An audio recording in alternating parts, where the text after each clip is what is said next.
Doctor साहब, diabetes जो है वो क्योंकि इट सेल्फ एक बड़ी ख़तरनाक बीमारी है और इसी तरह से ऑब्वियसली उसके जो साइड इफ़ेक्ट्स हैं वो भी काफ़ी ज़्यादा ख़तरनाक होंगे। आपकी नज़र में डायबिटीज़ के क्या क्या साइड इफ़ेक्ट्स हो सकते हैं पॉसिबल? अच्छा हिरा, इसमें एक तो डिस्क्लेमर कि मैं डॉक्टर नहीं हूँ। ठीक है, ना मैं डॉक्टर ना मैं न्यूट्रिशन, मैं फातिज़ ज़ैबितस हूँ। ठीक है। अच्छा, आपने अगली चीज़ जो बोली कि मेरी नज़र में डायबिटीज़ के क्या नुकसान, मेरी नज़र में नहीं है वो मेडिकल की जो लिटरेचर है उसकी नज़र में है। अच्छा, शुगर अगर आपके ब्लड में हो तो अगर लेट से 300 शुगर हो तो बंदा कांप जाता है, डर जाता है कि यार बड़ा नुकसान हो जाएगा, बड़ा नुकसान। डॉक्टर के पास भी जाते, वो भी कहते ओए ओए तू मर जाएगा, ठीक है, ये तो बहुत नुकसान देगी। बिल्कुल। अच्छा, उसके लिए वो दे देगा गोलियां या इंसुलिन दे देगा। अच्छा, इंसुलिन ने और गोलियों ने क्या किया कि ब्लड से शुगर को उठा के जिसम में कहीं पे डाल दिया।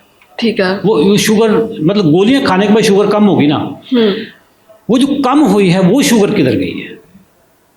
मिसाल के तौर पर मेरी बॉडी, मेरे खून में शुगर थी 300, मैंने गोलियां खाई या इंसुलिन लगाई तो वो शुगर मेरी होगी 140। ठीक। 160 यूनिट जो शुगर थे वो किधर गए हैं? क्या उसका धुआं बन के उड़ गया? क्या उसकी कोई वेपर्स बन के उड़ गए? बिल्कुल नहीं उड़े।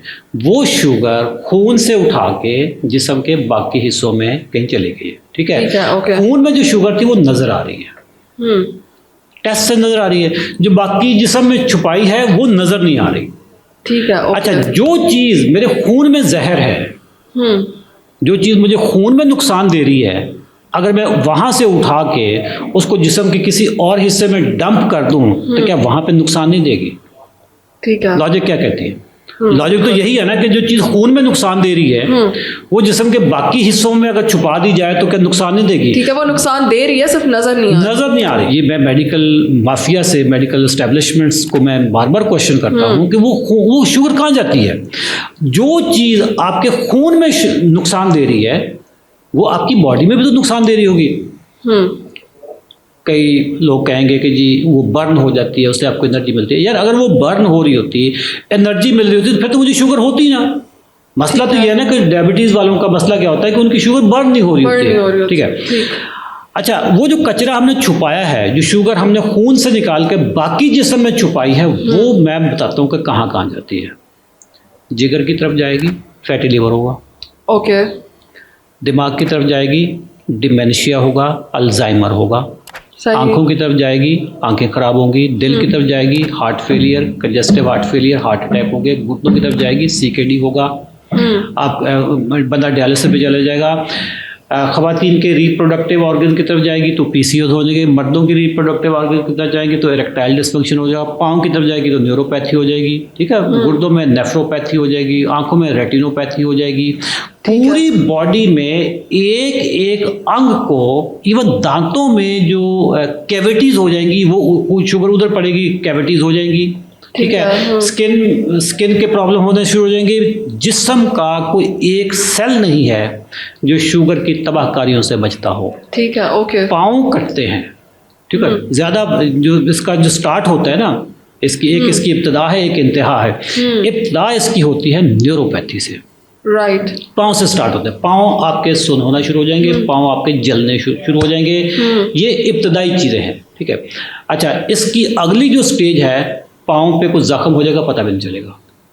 पाँव में सरसराहट हो रही हो, जैसे चूंटी, कोई कॉकरोच वगैरह आपके पाँव पे चढ़ा हुआ, जब आप देखेंगे तो चढ़ा हुआ नहीं है। ठीक है। अच्छा, जख्म हो जाएगा, पाँव जल जाएगा, पता नहीं चलेगा। गर्म उस पर सरफेस पे आ जाए, आपको पता नहीं चलेगा। दूसरा रो रहा होगा, आपको पता भी नहीं चल रहा होगा। इवन हीटर के सामने बैठे हुए आपके पाँव जल रहे होंगे, दूसरा बताएगा या तेरे पाँव जल रहे हैं। ये कंडीशन सुनना कितना अजीब लग रहा है, ये हकीकत में ऐसे होता है। पाँव में जख्म हो गया, कई दिनों तक पता नहीं चला, अंदर ही अंदर उसका खोल बनता जा रहा है। अच्छा, जब पता चला तो डॉक्टर के पास गए, अब आपका पाँव ठीक नहीं हो रहा इसकी, क्योंकि इन्फेक्शन बढ़ती जा रही है। जहाँ खून नहीं जाएगा वहाँ पे वो आज़ा जो हैं वो ख़राब होना शुरू हो जाएगी, रॉटिंग होनी शुरू हो जाएगी, और उसको कहते हैं गैंग्रीन। राइट। ठीक है। गैंग्रीन में उंगली कटेगी, पाँव कटेगा, फिर टांग कटेगी, और जब एक लिम्ब कटता है, एक पाँव या एक टांग कटती है, उसके 5 साल के अंदर अंदर दूसरी की बीमारी आ जाती है। अच्छा, ठीक है। सॉरी, उसके 2 साल के अंदर दूसरे में इन्फेक्शन होती है। विदिन 5 years बंदा, ये 70% लोगों पे ये तजर्बा रिसर्च हो चुकी है कि पाँव या टांग कटने के 5 साल के अंदर बंदा मर जाता है। 70% लोग मर जाते हैं। ओके, ठीक है। उसकी रीज़न ये अनकंट्रोल्ड शुगर होती है ना। पाँव के बाद आप जी टांगों में क्रैम्प्स पड़ रहे हैं जी, जिसको पंजाबी में कड़ल कहते हैं। ठीक है। वो क्रैम्प्स सारे ये शुगर की वजह से सारे हो रहे होते हैं। उसके बाद फिर आपके ट्राइग्लिसराइड, खून में चर्बी बढ़ेगी तो ब्लड प्रेशर बढ़ेगा तो हार्ट की तरफ प्रेशर जाएगा, हार्ट को प्रॉब्लम हो जाएंगे, किडनीज को प्रेशर हो जाएंगे, दिमाग फालज का अटैक होना शुरू हो जाएगा। ठीक है। दिमाग, गुर्दे और दिल आम बंदों की निस्बत डायबिटिक लोगों में 3 गुना ज़्यादा चांसेस होते हैं। ठीक है। अच्छा, इसमें अगर आप दवाइयाँ खाकर भी शुगर कंट्रोल करें तो परसेंटेज में कोई कमी नहीं आती।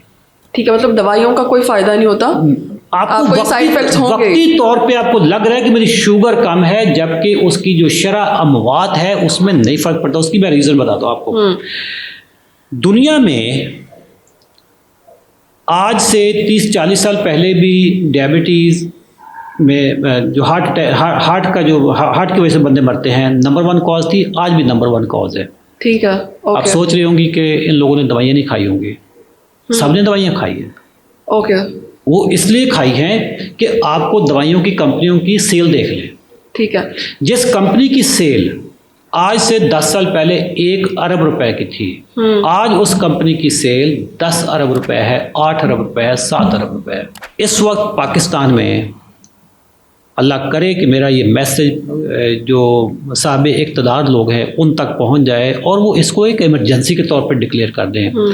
अगले 5 से 10 सालों में पाकिस्तान में किडनी फेलियर एक ऐसी बीमारी होनी है कि जिसको ना हमारा गवर्नमेंट सेक्टर, हमारा प्राइवेट सेक्टर केटर नहीं कर सकेगा।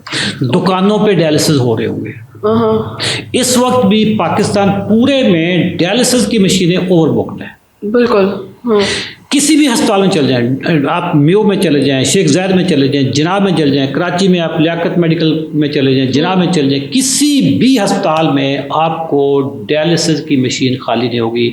एक मरीज़ दूसरे मरीज़ के मरने की दुआ कर रहा है, वो फारिग होगा तो मैं उस पे आऊँ। लीडिंग कॉज इसका डायबिटीज है। लीडिंग कॉज इसका डायबिटीज़, अनकंट्रोल्ड डायबिटीज़ है। और डायबिटीज़ के साथ जो आप मेडिसिन के साथ जो डायबिटीज़ करते हैं, वो मेडिसिन का अपना साइड इफेक्ट भी उसमें बहुत ज़्यादा है। ठीक है। अच्छा, मैं आपकी वसातत से पाकिस्तानियों को मैसेज देना चाहूँगा, गुर्दे जिस घर में ख़राब हो, जिस बंदे के गुर्दे ख़राब हो जाते हैं ना, वो सिर्फ एक बंदे पे इम्पैक्ट नहीं आता, पूरी फैमिली उसमें सफ़र करती है। उसकी जो एक तो फाइनेंशियल कॉस्ट होगी, फाइनेंशियल कॉस्ट को छोड़ें, अगर कोई खाता पीता बंदा तो उसकी क्या उसको फर्क पड़ना है। सारा घर डिस्टर्ब होता है, बंदे की क्वालिटी ऑफ लाइफ खराब होती है। 5 से 6 घंटे आपने मशीन पे चढ़ के आपके गुर्दे सफाई होती है, साथ में कोई बंदा साथ में अटेंडेंट जा रहा होगा। और ये फिर ये भी नहीं कि महीने में 1 दफ़ा करवाना है, परसों फिर जाना है। तो जो बंदा डायलिसिस पे चला गया, मुझे बताएं वो क्या कारोबार कर सकता है, क्या कोई जॉब कर सकता है, कोई बिजनेस कर सकता है? बिल्कुल नहीं कर सकता। उसके साथ जो अटेंडेंट जा रहा है वो भी फारिग हो गया। अगर वो स्टूडेंट है बेचारा, उसकी स्टडी डिस्टर्ब होगी। अगर कोई जॉब करने वाला, उसका बिजनेस डिस्टर्ब होगा। इस वक्त पाकिस्तान में एक सुनामी की तरह डायलिसिस का काम ये बढ़ता जा रहा है।